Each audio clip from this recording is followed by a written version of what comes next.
பண்ணா புண்ணியங்கிறான். எனக்கு போதுமான வருமானம் இல்லை, நான் எப்படிமா அன்னதானம் பண்ணுவேன்? நான் கேட்டேன், உனக்கு எவ்வளோடா கிடைக்கும்னு. ஒரு நாளைக்கு 10 ரூபாயும் கிடைக்கும், 20 ரூபாயும் கிடைக்கும், 30 ரூபாயும் கிடைக்குமா. ஒரு மாசத்துக்கு மேக்சிமம் எனக்கு 700 ரூபா கிடைக்கணும். ஒரு நாள் 1 ரூபாய் செலவு பண்ண முடியுமான்னு. என்னம்மா இப்படி கேட்குறீங்க? முடியும்னா இங்கே வா, அந்த 1 ரூபாய் எடுத்துன்னு அந்த கடைக்கு போ. 1 ரூபாய்க்கு நாட்டு சக்கரை வாங்கு, இவ்வளோ கொடுப்பான் 1 ரூபாய்க்கு. அந்த நாட்டு சக்கரையை வாங்கிட்டு ஒரு எறும்பு புத்துல போடு, ஆயிரக்கணக்கான எறும்பு அதை சாப்பிடும். அதுவே அன்னதானம். மனுஷன் வயிறு ரொம்பினா மட்டும்தான் அது அன்னதானமா? இல்லை, எந்த வயிறு ரொம்பினாலும் அது அன்னதானம். அது அவனால பண்ண முடியுமே. நம்முடைய ஹிந்து தர்மமே உன்னுடைய தகுதிக்கு தகுந்தாற் போல தர்மம் பண்ணு. தினமும் குளிச்சுட்டு சாப்பிடு. அதே தர்மம் சொல்லுகிறது, உனக்கு காய்ச்ச வந்தா குளிக்க வேண்டாம்டா, மஞ்சள் தண்ணியை தெளிச்சுக்கோ. நீ சுவாமிக்கு நைவேத்தியம் பண்ணிட்டு சாப்பிடு. ஆனா நீ பிரயாணம் பண்ணும்போது ஒன்னால முடியாது, பார்க்கிற சூரியனையோ அல்லது மனசுல நினைத்து கொண்டு சாப்பிடு. அத்தனை பிரம்மச்சாரியா இருக்கும் போது என்ன தர்மம், கிரகஸ்தனுக்கு என்ன தர்மம், எல்லாம் யாத்ரா தர்மம், இல்லற தர்மம், பதிவிரத அத்தனையும் சொல்லி கொடுத்திருக்கு. எளிமைக்கு எளிமையும் இருக்கு, வலிமைக்கு வலிமையும் இருக்கு, அவரவர் தகுதிக்கு தகுந்தாற் போல. இப்ப சொன்னார் தர்மம் பண்ணு. முதல் தர்மம் பெற்றவரை வணங்கு. வணங்குன்னா கும்பிடுன்னு அர்த்தம் இல்ல, மனசால் அவர்களுக்கு அடங்கு.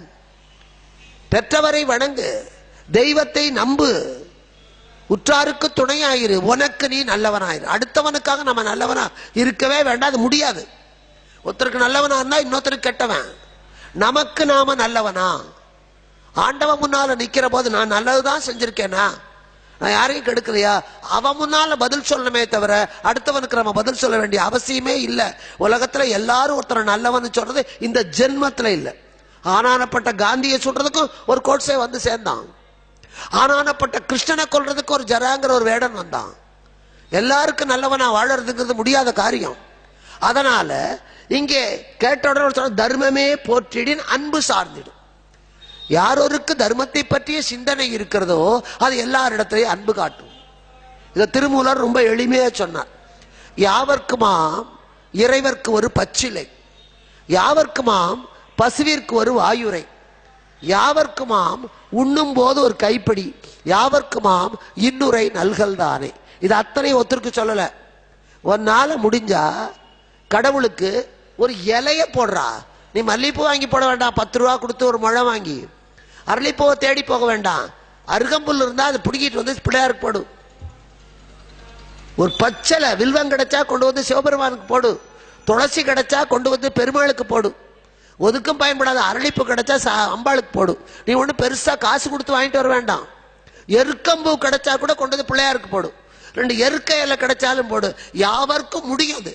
யாவர்க்குமாம் இறைவர்க்கு ஒரு பச்சிலை. ஒரு நாள் முடிஞ்ச வரைக்கும் பசுவுக்கு பருத்தி கொட்டை வாங்கி போட வேண்டாம், பசும்புல் வாங்கி போட வேண்டாம். ஒரு பிடி புல்லு, ஓ வீட்டில் எடுக்கிற காய்கறிகளுடைய தோல், அதை அந்த பசுவுக்கு கொடு. பசுவிற்கு ஒரு வாயுரை. யாவர்க்குமாம் பசுவிற்கு ஒரு வாயுரை. ஒரு வாய் சாப்பிட்ற மாதிரி எதையோ ஒன்று கொடு. வீட்டில் பூசணிக்காய் தோலை நறுக்கிற, கேரட் நறுக்கிற, தோலோட சாப்பிட்டா சக்தி ஜாஸ்தி. விற்கிற வரையில தோலையும் சேர்த்து துவையலற. அப்ப நம்மளையும் சேர்த்து தான் ஆண்டவன் அரைப்பான். எதுவுமே கொடுக்க மாட்டேன், எல்லாமே எனக்கு. இப்போ அதான் மாடர்ன் சமையல்.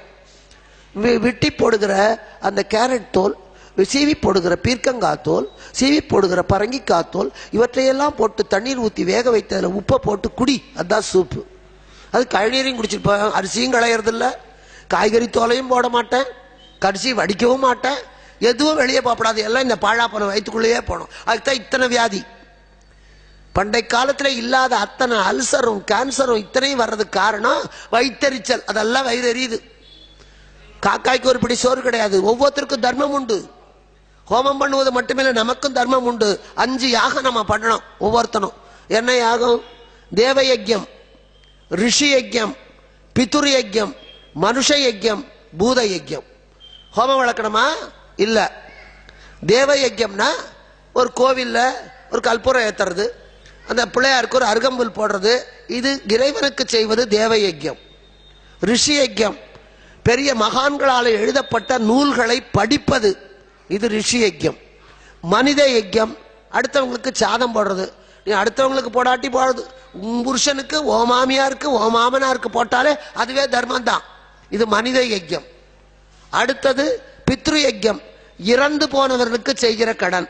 அதை வச்சுதான் காக்காய்க்கு சாதம். எனக்கு காக்காய்க்கு சாதம் போடக்கூட வருமானம் இல்லப்பா, நானே காக்கா, நான் எப்படி போடுவேன்? அதுக்கு நம்ம தர்மம் சொல்லுகிறது.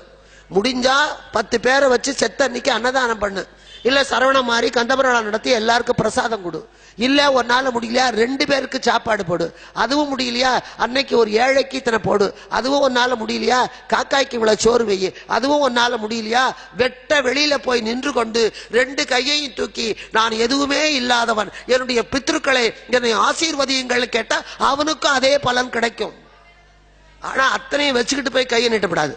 உண்மையிலேயே நம்ம கிட்ட இல்லைன்னா அவ்வளவு வழி சொல்லி கொடுக்குறோம், அதை கூட நம்ம செய்ய மாட்டேங்கிறோம். அது பித்ரு யஜ்யம்.